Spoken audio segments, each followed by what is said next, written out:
Hi, I'm Nicole Reilley. Welcome to the Clergy Wellness Podcast.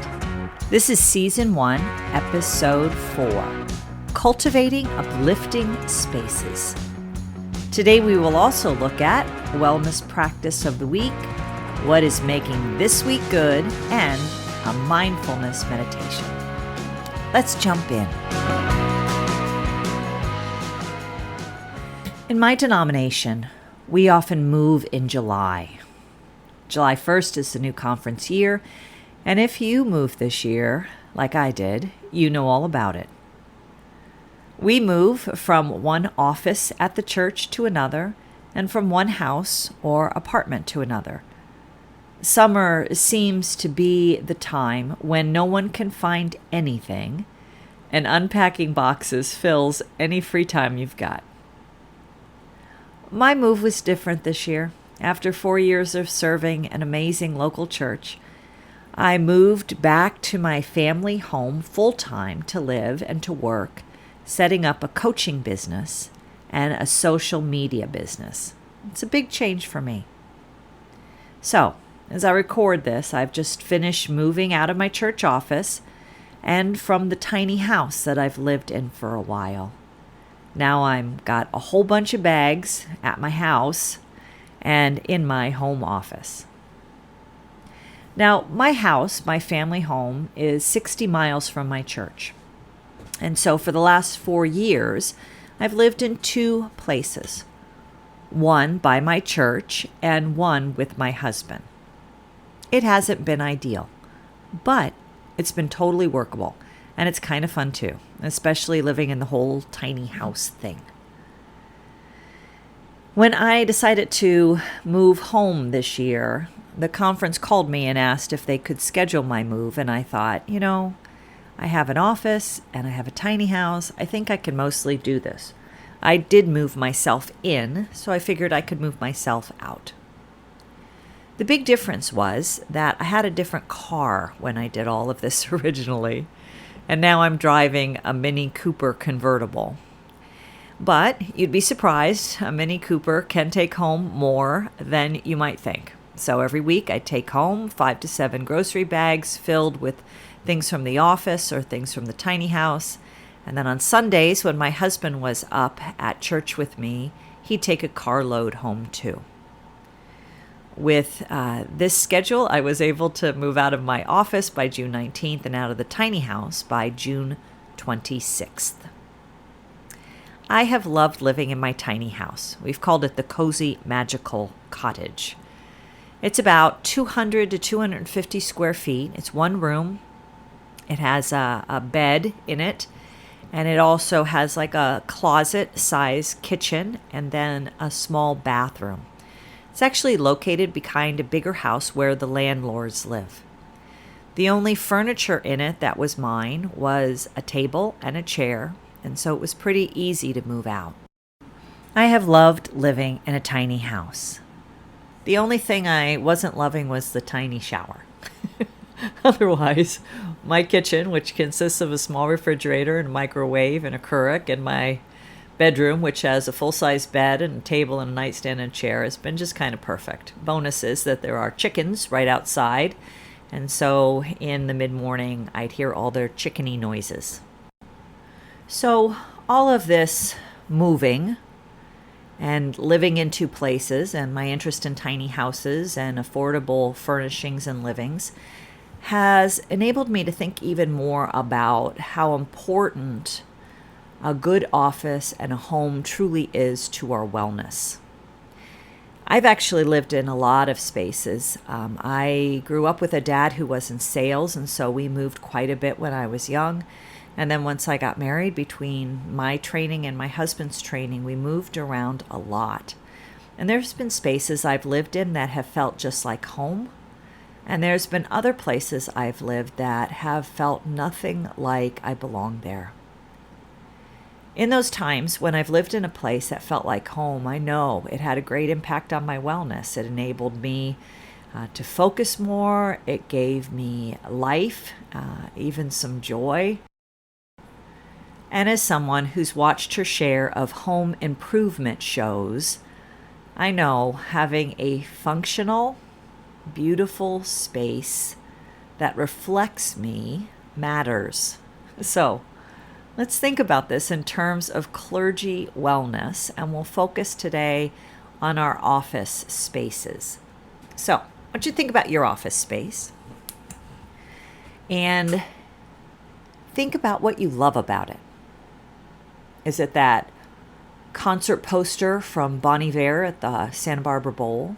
Or is it that chair that you've dragged with you to every church you've ever served?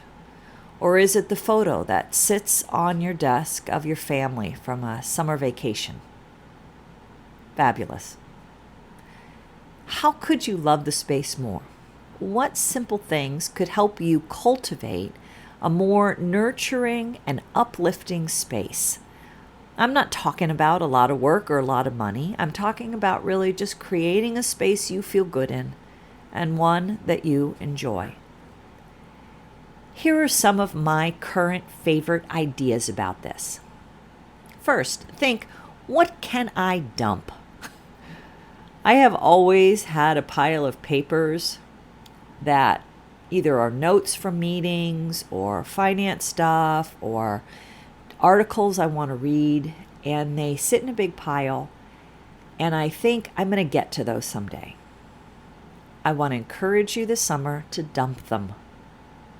Notes from a meeting, throw them away. Worried you'll miss something? Well, take a photo with your phone just in case, but believe me, you'll probably never need them. We often hold on to notes, but too often I find I cannot even understand what I wrote down when I review them a couple weeks later. So one of the things I've started doing is when I'm in a meeting, I have my OmniFocus program open. This is just a program I use to keep track of tasks. And so if during the meeting somebody says something and I recognize I have to do something or I have to respond in a way, I'll put it in that program. That way, at the end of the week, I'll see those notes and know where to plug them in my next week. Second, what can you donate? My library accepts book donations on the last Saturday of the month. So I start a bag each month and it almost always fills up. This year I've even started to include books I bought to read because I felt like I should read them, but let's just say I'm pretty sure I'll never get there. I also have a bag for knickknacks, things that I don't need anymore, little things around the house, including clothing. When that all gets full, I take that to Goodwill. My calendar is filled with fun things this summer, but I think one of the things that I'm really looking forward to this year is getting a dumpster so that I can offload some of the things I have just carried with me from house to house. You know, I have felt like there's, notes from a Bible study I taught or this or that, that I've just had, books and resources, and all of those will go away this year. Think about what can you donate? What can you offload? Number 3, get an office refrigerator. This is the first appointment I've had where I decided to invest in a little office refrigerator. Mine is full of drinks that I like, and having something cold just makes things better. It's nice to be in a meeting and think, after I finish this meeting, I can have something I'd like to drink. I also keep snacks like yogurt and nuts in there. Just makes things better. It may sound silly, but it brings a smile to my face to have an occasional Diet Coke or sparkling water. I also really love having a whole bunch of those pre-made sugar-free Jell-Os and a can of whipped topping. Because why not? So, get an office refrigerator. Number 4, get whatever you need to make your favorite coffee or tea and have it in your office. Sure, you can walk down the hall or to the kitchen for coffee and tea, but it's so great to have it always ready and close. I am a big tea drinker, and I will have 3 or 4 kinds on hand at all times so I can make a cup after lunch and take a deep breath before I dive back in. I have found it such fun to set all this up in an attractive way. Nice cups, place to put the tea, some canisters, a teapot or two. And since I fell in love with the Great British Bake Off, I went a little overboard during COVID and decorated my drink station to look a little bit like their set design. I had cups and teapots and even about half a dozen pretend cupcakes just to give the whole area a little joyful look. So, get whatever you need to make your favorite coffee or tea in your office. Number 5, have 2 places to sit. Even in my tiny house, I had 2 places to sit. Sometimes just having choices and taking them breaks up the day. And nowhere does it say that the second place cannot be at the local coffee shop down the road. I have had in most of my churches a recliner. And I found that it was a great place to relax after lunch or before a night meeting. When I got rid of that chair because I'd carried it around too much with me over the years and it was worn, I really missed it. I didn't want to buy another chair that would cost money, so I ended up looking for something that would do the job but would be much cheaper.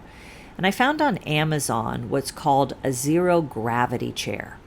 Mine was $60, it's folding, and it is such a great place just to put your feet up for a little break during the day. So, have at least 2 places to sit. Number 6, get inspired. Check out Pinterest or Instagram for office spaces. I looked a couple years ago and I saw that one of the things that was trending was taking all your books and organizing them by color. I don't know if that's something I would ever consider, but something new to think about. Amazon actually has a great place on their website for small spaces or office spaces, and they show you different inspirational opportunities there. So no matter how big or small your office is, there's ways to get inspired and think what you might do. Get something alive in your office. So this is number 7. I mean, I love having flowers in my office, but that takes time and energy, and I don't always get there. So one of the things that I have started doing is I will take my scissors out of my office and go look around on the church campus for what I might cut. There's several trees that we have at the church that have branches that will grow out really low that the gardeners would normally just take off. And so I will cut those and put those in a vase in my office. And they really add a little bit of something and just look wonderful and cost absolutely nothing. Plants are great too. If you have patience for a plant, there's a lot that are low maintenance. I know I had this one plant for about 15 years. And the only time I ever watered it was with old coffee from coffee cups in my office. It eventually died, which I guess was bound to happen. But think about what a live thing can you put in your office. It really makes it a little bit nicer. Number 8, set your space up to support you. I always have in my office a couple meals because it's not uncommon to get going so much that you forget to eat or you don't have time to eat. So I keep some bars, meal bars, and also some meat sticks, and then some shelf-stable food. That's hard to say. Shelf-stable food. Of course, it's much better if you can get away, go out and have something, but have some food that's there so it supports you. I also am a great lover of essential oils for my office to help me just kind of slow down and take a deep breath. So get a diffuser, and I recommend eucalyptus and lavender. So think about it. What would help you like your office space more? A fan? A nice pillow? A speaker to play music? An extra cord for your computer so you don't have to carry it back and forth? Do it. Treat yourself this summer. Life is too short not to. Your office space matters because you matter. So stop toughing it out. Stop making do. And as for the time it takes, it will pay off. So take that 10 minutes and make just one step toward having your office be a little more enjoyable.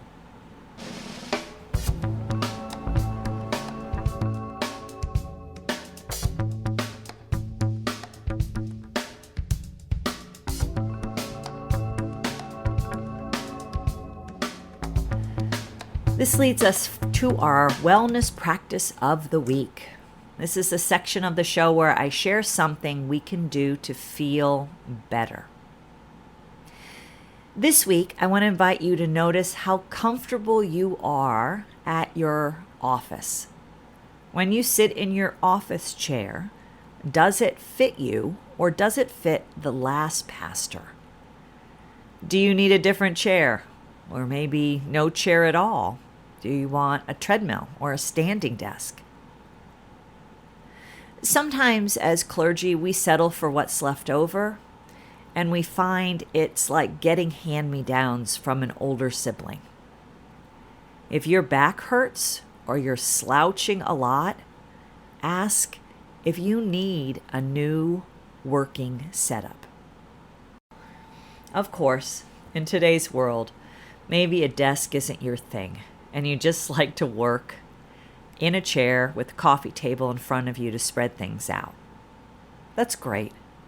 Just notice what fits your body and lets you work without bringing more stress to your shoulders and your back. So be good to you this week and assess your office setup for comfort and support.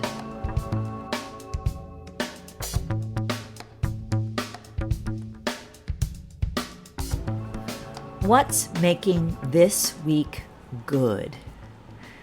This section of the podcast is for me to share something that's improving my life with the hope that it would help you look for the little good things in your life.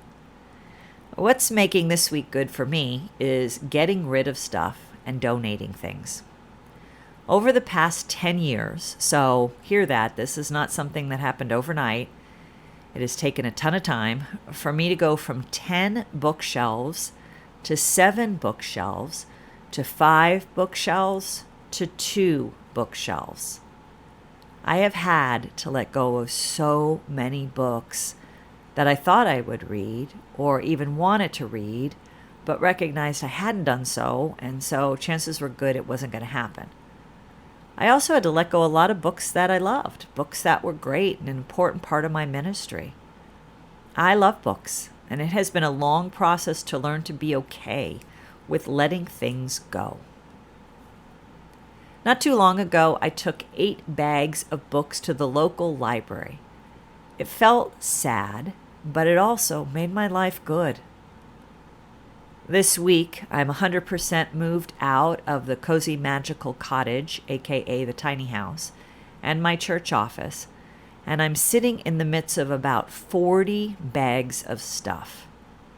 Each day I plan to unpack 3 bags, and I am all ready to donate more things, including mugs and books and notebooks and office supplies. Today it seems like a lot as I look at it, but I know it's doable because my plan is to take my time. So, what's making your week good?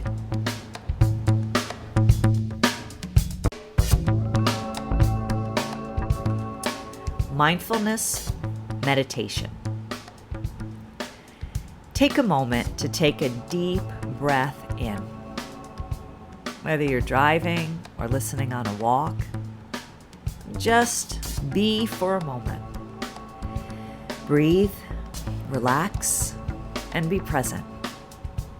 And remember who you are. You are God's beloved. Now remember in whose image you were created. You were created in the image and likeness of God. As I read these words from Exodus 15:2, I invite you to listen, to breathe them in, and to let them settle deep within you, giving you life and hope. Exodus chapter 15, verse 2. The Lord is my strength and my song. The Lord has become my salvation. This is my God, and I will praise God, my parents' God, and I will exalt God. Exodus 15:2. The Lord is my strength and my song. The Lord has become my salvation. This is my God, and I will praise my God, my parents' God, and I will exalt the Lord. Remember these words, and this week, may they ground you and give you life.